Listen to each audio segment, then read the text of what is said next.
the 200th anniversary of the birth of both Lincoln and Darwin. I'll talk briefly about John Tyndall, but I want to note the 400th anniversary this year of Galileo's first demonstration of the more powerful version of the telescope that had been invented in the Netherlands 401 years ago. The year before, he demonstrated in the salons of Milan his new, more powerful device that could see the moons of Jupiter and could plot the orbits of the planets. And he presented all of his observations in the context of proof for a theory that Copernicus had arrived at 6 decades before. When Copernicus, in the revolution of, what's the official name, the revolution of the spheres, said that there is a false perception when people walk out and look up at the sky and the sun appears to move across the sky. It leads to a conclusion that is reinforced by what appears to be common sense, that the sun is going around the earth.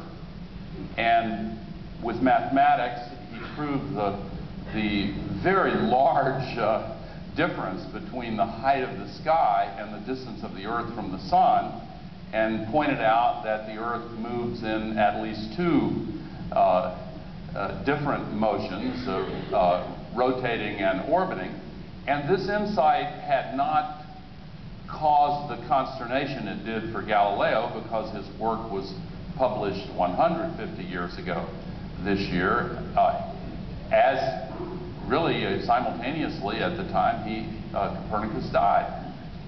But when Galileo offered with his observations the proof of what Copernicus had said, it turned out to be, if you'll forgive the phrase, an inconvenient truth.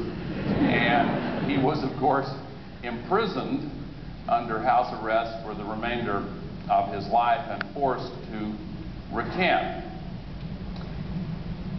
The misperception that many have about global warming is very similar in a way to the misperception that Copernicus and Galileo had to deal with. For this reason, when we walk out of a building and look up at the sky in bright daylight, it appears to our senses to be a vast and limitless expanse. And that perception leads to an ingrained assumption that surely it is absurd to imagine that we human beings could have any meaningful impact on something as vast as this limitless, seemingly limitless blue sky.